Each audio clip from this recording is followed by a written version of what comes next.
আল্লাহ তাআলা নবী ইউসুফ ছোট বাচ্চা, একদিকে আল্লাহ তাআলা নবী ইউসুফকে কূপে ফেলতেছে, অপরদিকে আল্লাহ তাআলা জিবরাইলকে বলতেছে যাও যাও জিবরাইল, আমার নবী ইউসুফের পা যেন কূপের পানির মধ্যে না লাগে। একদিকে আল্লাহ তাআলা নবীকে মুসিবতে ফেলতেছে, অপরদিকে আল্লাহ তাআলা জিবরাইলকে পাঠিয়ে দিয়েছেন। জিবরাইল আলাইহিস সালাতু ওয়াস সালাম তার ডানার মাধ্যমে নবী ইউসুফ আলাইহিস সালাতু ওয়াস সালামকে কোলে নিয়েছেন। বাণিজ্যিক কাফেলা পানি তোলার জন্য তাদের বালতি কূপে ফেলে দিয়েছে। জিবরাইল আলাইহিস সালাতু ওয়াস সালাম ছোট বাচ্চা নবী ইউসুফকে বালতির মধ্যে তুলে দিয়েছে। বালতির রশির মাধ্যমে টেনে টেনে উপরে তুলেছে। আসমানের মালিক আল্লাহ, তার ফয়সালা কেমন? নবী ইউসুফ আলাইহিস সালাতু ওয়াস সালামকে গরু বাছুর, গরু ছাগলের মতো গোলাম বানাইয়া আল্লাহ তাআলা নবী ইউসুফকে বাজারে উঠাইছে বেচা কিনা করার জন্য। আসমানের মালিক আল্লাহ তাআলা নবী ইউসুফকে বাজারে উঠাইছে। আজিজে মিশর ইউসুফ আলাইহিস সালাতু ওয়াস সালামকে গোলাম বানাইয়া নবী ইউসুফকে রাজমহলে নিয়ে গিয়েছে। আল্লাহ তাআলার কুদরত এখানেই শেষ না। নবী ইউসুফ বালেগ হওয়ার পরে জুলাইখা বলতেছে আই লাভ ইউ, হাই তালাক। ওগো ইউসুফ, আসো আসো আসো, আমার সাথে তোমার মনোবাসনা পুরা করো। আল্লাহ তাআলার পরীক্ষা নিতেছে। নবী ইউসুফ আলাইহিস সালাতু ওয়াস সালামের উপরে পরীক্ষা চলতেছে, একের পর এক পরীক্ষা চলতেছে। জুলাইখা নবী ইউসুফকে ঘরে বন্ধ করে, দরজা বন্ধ করে দিয়েছে। ইউসুফ আলাইহিস সালাতু ওয়াস সালাম আল্লাহকে ডেকে বলো, গো আল্লাহ, তুমি ছাড়া আমার কেউ নেই। ওগো আল্লাহ, তুমি আমাকে সাহায্য করো, তুমি আমাকে বাঁচাও। আল্লাহ তাআলা বলে, ওগো নবী ইউসুফ, তোমার কোনো টেনশন নাই, আমি তোমার সাথে আছি। আল্লাহু আকবার। নবী ইউসুফ আলাইহিস সালাতু ওয়াস সালাম আল্লাহ তাআলার পক্ষ থেকে ঘোষণা শোনার পরে, আল্লাহর পক্ষ থেকে ওয়াদা পাওয়ার পরে নবী ইউসুফ তিনি দৌড় দিয়েছেন। যে দরজার চাবি ছিল জুলাইখার কাছে, কিন্তু নবী ইউসুফ আলাইহিস সালাতু ওয়াস সালাম দৌড় দেওয়ার সাথে সাথে আসমানের মালিক আল্লাহ তাআলা তার কুদরতি হাত দ্বারা তালাগুলো টাস টাস করে খুলে দিয়েছেন। সুবহানাল্লাহ। এখানে পরীক্ষা শেষ না। নবী ইউসুফ দরজা যখন শেষ হয়ে গিয়েছে, যেখানে গেলে বাঘের বয়স সেখানে রাত হয়, কথা বলেন ঠিক কি ঠিক না? নবী ইউসুফ আলাইহিস সালাতু ওয়াস সালাম দরজা শেষ হয়ে গিয়েছে। নবী ইউসুফ দেখে যে দরজার সামনে আজিজে মিশর দ্বারা বাদশা দ্বারা রয়েছে। নবী ইউসুফের উপরে পরীক্ষা চলতেছে, অপবাদের কথা বলেন। জুলাইখা বলে, ওগো বাদশা, জুলাইখা বাদশাকে বলে, ওহে আজিজে মিশর, আপনি শুনুন শুনুন, দেখুন দেখুন, এই যে আপনার গোলাম ইউসুফ, সে আমার সাথে জিনা করতে চায়। আল্লাহ তাআলা নবী ইউসুফকে পরীক্ষা করতেছেন, অপবাদের পরীক্ষা আল্লাহ তাআলা নবী ইউসুফের সামনে উপস্থিত করেছে। জুলাইখা বলতেছে, ওগো স্বামী, তোমার বিবির সাথে তোমার গোলাম নবী ইউসুফ জিনা করতে চায়। ইউসুফ আলাইহিস সালাতু ওয়াস সালাম আসমানের দিকে হাত তুলে বলে, ওগো আল্লাহ, আমার কেউ নাই, আমার কেউ নাই। তুমি যদি আমাকে রক্ষা না করো, আর কেউ আমাকে রক্ষা করতে পারবে না। আল্লাহ তাআলা ওহী পাঠালেন, ওগো নবী ইউসুফ, তুমি চিন্তা করিও না, আমি আল্লাহ তাআলা তোমাকে হেফাজত করব। আমি তোমার দায়িত্ব নিলাম, আমি আল্লাহ তাআলা তোমাকে আমার কুদরত দ্বারা হেফাজত করব। মুকাল্লাফ কোনো সাক্ষী নাই, বালেগ বুদ্ধিমান কোনো সাক্ষী নেই। কেননা রানীর বিরুদ্ধে সাক্ষী দিলে গলা কাটা যাবে, কথা বলেন ঠিক কি ঠিক না? ওই সময়ও তারা জানতো নবী ইউসুফ তার কোনো দোষ নেই, নির্দোষ ইউসুফ, কিন্তু তার পক্ষে সাক্ষ্য দেওয়ার মতো একজন মুকাল্লাফ জ্ঞানী আকল ব্যক্তি ছিল না, কথা বলেন ঠিক কি ঠিক না? ওই ইতিহাস, ওই সময় নবী ইউসুফ তিনি ছিল নির্দোষ, কিন্তু সাক্ষ্য দেওয়ার মতো হাজারো লোক থাকা সত্ত্বেও বাদশার রানীর বিরুদ্ধে যদি সাক্ষী দেয়, জানে বালা মুসিবত আসবে, এই জন্য ভয়ে কেউ সাক্ষ্য দেয় না। আজকে যদি সারা বিশ্বের দিকে তাকাই, এক অবস্থা, সত্য, এরপরে সাক্ষী দেওয়ার মতো কোনো লেখ নেই, কথা বলেন। সাক্ষ্য দেওয়ার মতো কোনো লোক নেই, সব জানে। উলামায়ে কেরাম, জেলে বন্দি পৃথিবীর সমস্ত মানুষই জানে, অধিকাংশ মানুষ তাহারা জানে তাদের কোনো অন্যায় নেই, কিন্তু সত্য কথা বলতেছে না। ও দুনিয়ার মানুষ, যখন মুকাল্লাফ আকেল বালেগ ব্যক্তিরা যখন সাক্ষ্য দিবে না, আল্লাহ তাআলার কুদরত, আল্লাহ তাআলার ফয়সালা, নেককার বান্দা বান্দীদেরকে হেফাজত করার দায়িত্ব কার? কথা বলেন, আল্লাহ তাআলার। যখন নাবালেগ, বালেগ, আকেল, বুদ্ধি সম্পন্ন কোনো লোক থাকবে না, আসমানের মালিক আল্লাহ তাআলা ছোট বাচ্চার জবান দিয়ে কথা বের করে আল্লাহ তাআলা উলামায়ে কেরাম সহ ঈমানদার বান্দাদেরকে হেফাজত করবেন। কথা বলেন। নবী ইউসুফ আলাইহিস সালাতু ওয়াস সালাম, নবী ইউসুফ আলাইহিস সালাতু ওয়াস সালামের কোনো দোষ নেই, সবাই জানে, কিন্তু সাক্ষ্য দিতেছে না। জানে তারা সাক্ষ্য দিলে, রানীর বিরুদ্ধে সাক্ষ্য দিলে গলা থাকে না। এজন্য আসমানের মালিক আল্লাহ ছোট বাচ্চা, এমন বাচ্চার মাধ্যমে আল্লাহ তাআলা নবী ইউসুফকে নির্দোষ প্রমাণ করতেছে। যে ছোট বাচ্চাকে আজিজে মিশরও চিনে না, জুলাইখাও চিনে না, এমন ছোট বাচ্চার জবান দিয়ে আল্লাহ তাআলা কথা বের করে নবী ইউসুফ জিনা করে নাই। আল্লাহ তাআলা কোরআনে কারীমের মধ্যে বিষয়টা বয়ান করেছেন। ছোট বাচ্চা সাক্ষ্য দিয়েছে নবী ইউসুফ জিনা করে নাই, বরং জুলাইখা জিনা করার জন্য তাকে বাধ্য করেছিল, কিন্তু নবী ইউসুফ তার সাথে জিনা করে নাই। সুবহানাল্লাহ। আল্লাহ তাআলা নবী ইউসুফকে হেফাজত করলেন, ছোট বাচ্চার মাধ্যমে আল্লাহ তাআলা নবী ইউসুফকে রক্ষা করলেন। নবী ইউসুফ নির্দোষ, এরপরেও জেল মাফ হয় নাই, এরপরেও জেল মাফ হয় নাই। উলামায়ে কেরাম তারা নির্দোষ, এরপরেও তারা বছরকে বছর জেলে থাকতেছে। কথা বলেন ঠিক কি ঠিক না? ওই যে ইতিহাস, নবী ইউসুফ নির্দোষ, এরপরেও জেল মাফ নাই। নবী ইউসুফ আলাইহিস সালাতু ওয়াস সালাম জেলে গিয়েছে, আল্লাহ তাআলা জেলখানা থেকে বের করে আল্লাহ তাআলা তাকে খাদ্য মন্ত্রী বানিয়ে দিয়েছে। খাদ্যমন্ত্রীর পাওয়ার কেমন ছিল? বাদশাহ যদি তার খানার দরকার হয়, খাদ্যমন্ত্রীর কাছ থেকে আনতে হয়। কথা বলেন ঠিক কি ঠিক না? বাংলাদেশের নিয়ম আমি জানি না, কিন্তু ওই সময়কার নিয়ম, বাদশাহ যদি খানা খাওয়ার দরকার হয়, তার যদি খাবারের দরকার হইতো, খাদ্যমন্ত্রী ইউসুফ আলাইহিস সালাতু ওয়াস সালামের কাছ থেকে অনুমতি এনে খানা খাইতে হতো। আল্লাহ তাআলা নবী ইউসুফকে এত মাকাম দান করলেন, খাদ্যমন্ত্রী তার কাছে খাদ্যের গুদাম তার কাছে। নবী ইউসুফ চাইলে ভালো মন্দ খেতে পারতেন কিনা, কিন্তু নবী ইউসুফ আলাইহিস সালাতু ওয়াস সালাম দুর্ভিক্ষের সময়, যখন দুর্ভিক্ষ শুরু হয়ে গেল, নবী ইউসুফ আলাইহিস সালাতু ওয়াস সালাম তিনি অধিকাংশ সময় রোজা রাখতেন। তিনি রোজা রাখতেন, অথচ তার কাছে খাদ্য ভান্ডার, তিনি চাইলে 3 বেলা না, যখন মন চায় তখনই খেতে পারতেন। কথা বলেন ঠিক কি ঠিক না? কিন্তু নবী ইউসুফ আলাইহিস সালাতু ওয়াস সালাম দুর্ভিক্ষের সময় তার অবস্থা ছিল এমন, অধিকাংশ সময় তিনি রোজা রাখতেন। শুধু তাই না, এসেছে তাফসীরে এসেছে যে নবী ইউসুফ আলাইহিস সালাতু ওয়াস সালাম পানির দ্বারা সেহরি করতেন, পানির দ্বারা সেহরি খেতেন, আবার পানির দ্বারাই তিনি ইফতার করতেন। অধিকাংশ দিন তার এই অবস্থা ছিল। বাদশাহ সংবাদ পেয়ে বলতেছে, ও হে ইউসুফ, কি জন্য আপনি কষ্ট করতেছেন? আপনি তো খাদ্যমন্ত্রী, আপনি যখন ইচ্ছা তখন খেতে পারেন, কি জন্য আপনি কষ্ট করতেছেন? আপনি কি জন্য এত কষ্ট করে রোজা রাখেন, পানির দ্বারা সেহরি খান, পানির দ্বারা ইফতার করেন? ওগো নবী ইউসুফ, আপনি আর কষ্ট করিয়েন না। নবী ইউসুফ আলাইহিস সালাতু ওয়াস সালাম বলে, ও হে আমার বাদশা, আমি কি জন্য এত কষ্ট করি যে এই দুর্ভিক্ষের সময়ও বালা মুসিবতে লিপ্ত হওয়ার পরে আল্লাহর কিছু বান্দা বান্দি এমন রয়েছে যাদের পেটে খাবার নেই, খোদা নিয়ে তারা আল্লাহর কুদরতি পায়ে সিজদা করে, খোদা অবস্থায় তারা আল্লাহর গোলামি করে।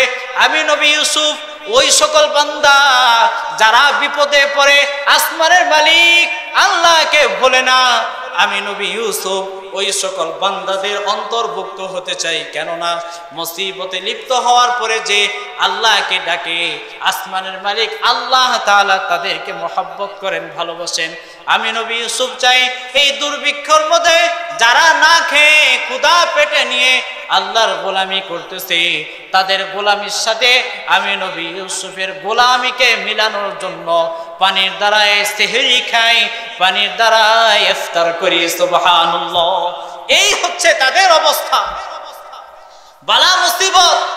বালা মুসিবত শুধুমাত্র গুনাহের কারণে আসে না, কিন্তু আমরা অনেক সময় ইমানদার বান্দা 5 ওয়াক্ত নামাজ মসজিদে এসে আদায় করতেছে, ওলামায়ে কেরাম বালা মুসিবতের মধ্যে লিপ্ত হয়, আমরা সাধারণ পাবলিক বলি গুনাহের কারণে মুসিবত আসে।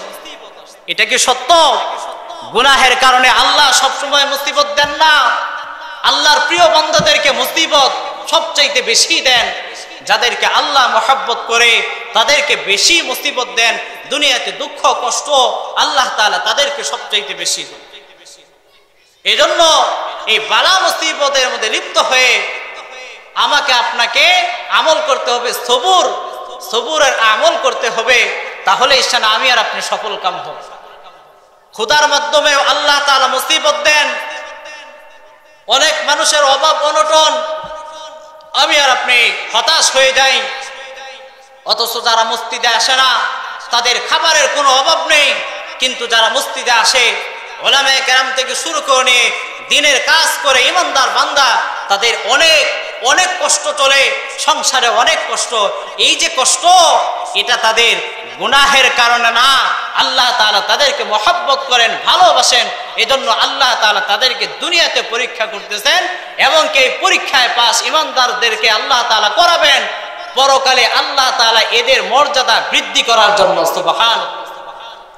এই ক্ষুধার দরিদ্রতা আমার নবী সাল্লাল্লাহু আলাইহি ওয়াসাল্লাম তিনি যদি চাইতেন আল্লাহ তাআলার কাছে উহুদ পাহাড়কে নবীজি স্বর্ণ বানাতে পারতেন।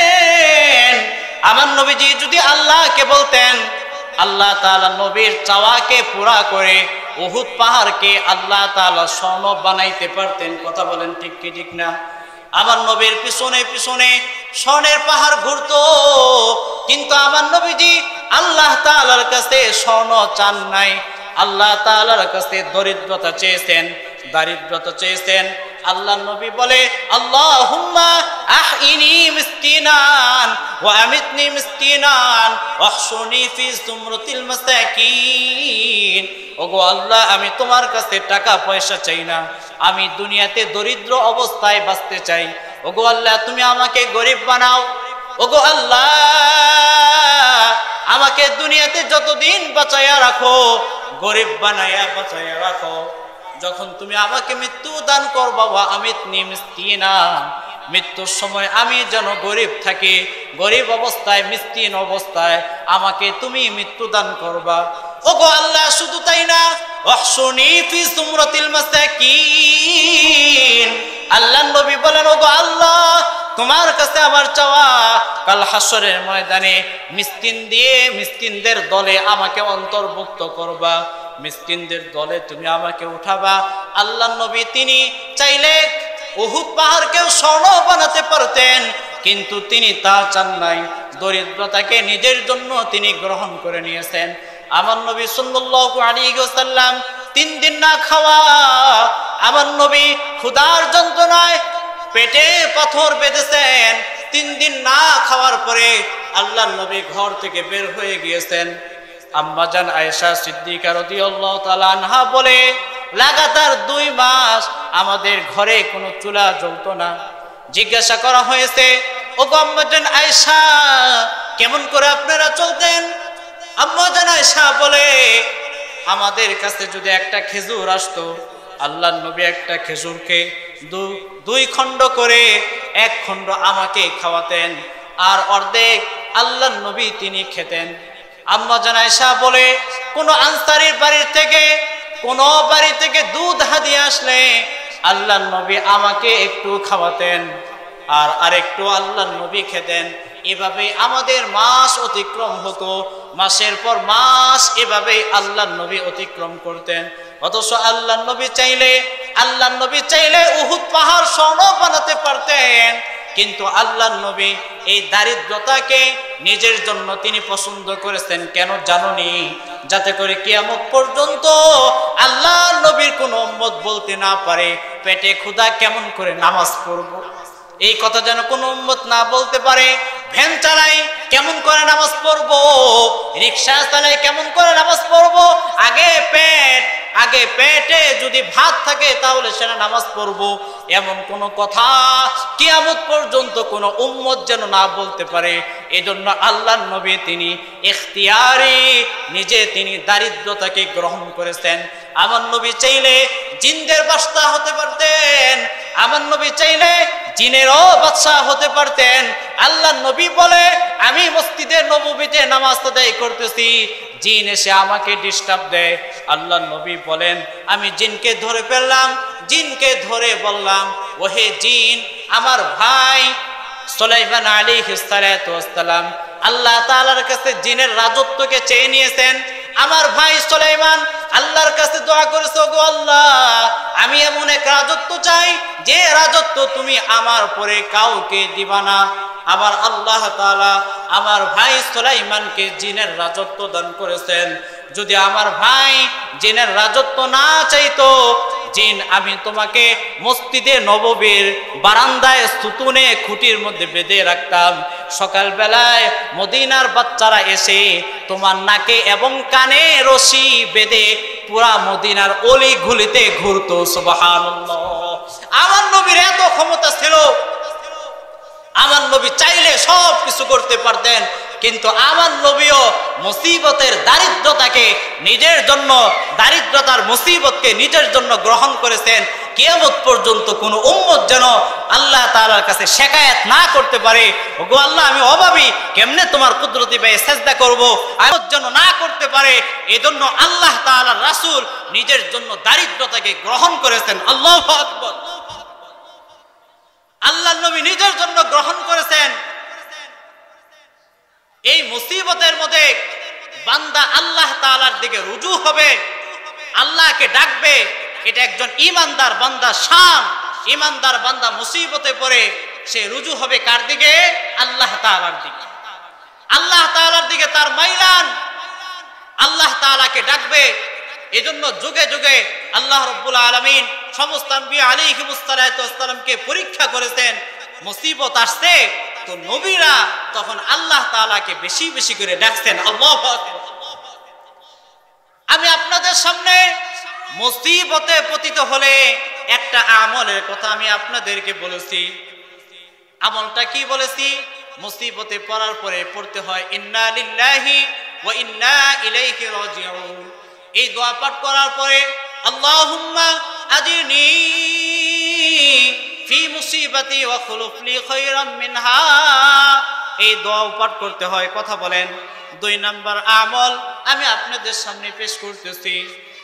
আল্লাহ রাব্বুল আলামিন নবী ইউনূস আলাইহিস সালাতু ওয়াস সালামকে পরীক্ষা করতেছেন। নবী ইউনূস আলাইহিস সালাতু ওয়াস সালাম তিনি সমুদ্রে ঝাঁপ দিয়েছেন। আল্লাহ তাআলা মাছকে বলতেছে, মাছ খুজুহু, তুমি তাকে গিলো। আল্লাহ তাআলা কেমন করে পরীক্ষা করতেছেন? আল্লাহ তাআলা মাছকে আদেশ করতেছে, মাছ তুমি আমার বান্দা ইউনূসকে গিলো। সাবধান সাবধান, ওয়ালা তাখদাস, সাবধান সাবধান, আমার বান্দার শরীরে যেন কোনো আঘাত না লাগে। একদিকে আল্লাহ তাআলা তাকে মুসিবতে ফেলতেছেন, অপরদিকে আল্লাহ বলতেছে সাবধান মাছ, সাবধান সাবধান, আমার বান্দা আমার নবী ইউনূসের শরীরে যেন সামান্য পরিমাণ আঘাত না লাগে।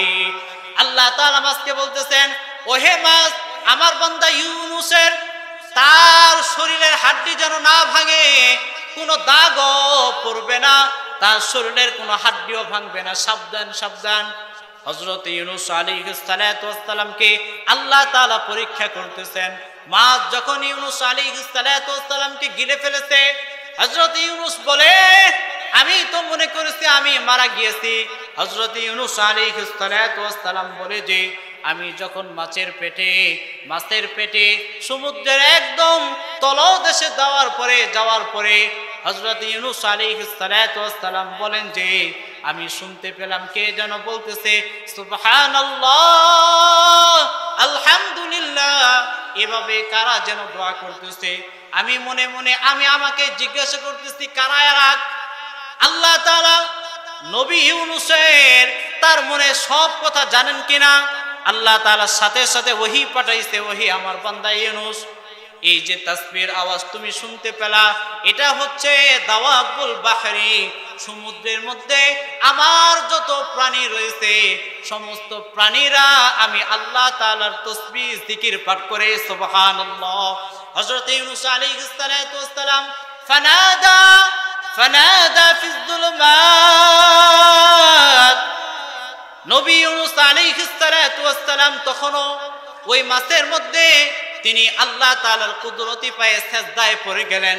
তাফসীরে ইবনে কাসিরের মধ্যে এসেছে নবী ইউনূস আলাইহিস সালাতু ওয়াস সালাম মাছের মধ্যে তিনি সিজদায় পড়ে গিয়ে আসমানের মালিক আল্লাহকে ডেকে বলে, গো আল্লাহ গো, আমি তোমাকে এমন জায়গায় সিজদা করেছি পৃথিবীর কোনো ব্যক্তি, কোনো মাখলুক এই জায়গায় এখন পর্যন্ত সিজদা করে নাই। ওগো আল্লাহ, লা ইলাহা ইল্লা আনতা সুবহানাকা ইন্নী কুনতু মিনাজ জালিমিন। হযরত ইউনূস আলাইহিস সালাতু ওয়াস সালাম মাছের পেটের মধ্যে তিনি আল্লাহ তাআলাকে ডাকতে লাগলেন, ওগো আল্লাহ, তুমি ছাড়া কেউ নেই, তুমি ছাড়া কেউ নেই। ইন্নী কুনতু মিনাজ জালিমিন, আমি জালেম, আমি জুলুম করেছি, ওগো আল্লাহ তুমি আমাকে ক্ষমা করে দাও। ফেরেশতারা যখন নবী ইউনূস আলাইহিস সালাতু ওয়াস সালাম দোয়া করতেছে, ফেরেশতারা আল্লাহকে বলে, ওগো আল্লাহ, এই সমুদ্রের তলদেশ থেকে কার আওয়াজ যেন আমরা শুনতে পাইতেছি। এক riwayate এসেছে ফেরেশতারা আল্লাহকে জিজ্ঞাসা করতে, আল্লাহ বলছে এ আমার বান্দা ইউনূস। আরেক riwayate এসেছে ফেরেশতারা নবী ইউনূস আলাইহিস সালাতু ওয়াস সালামের কণ্ঠ আওয়াজ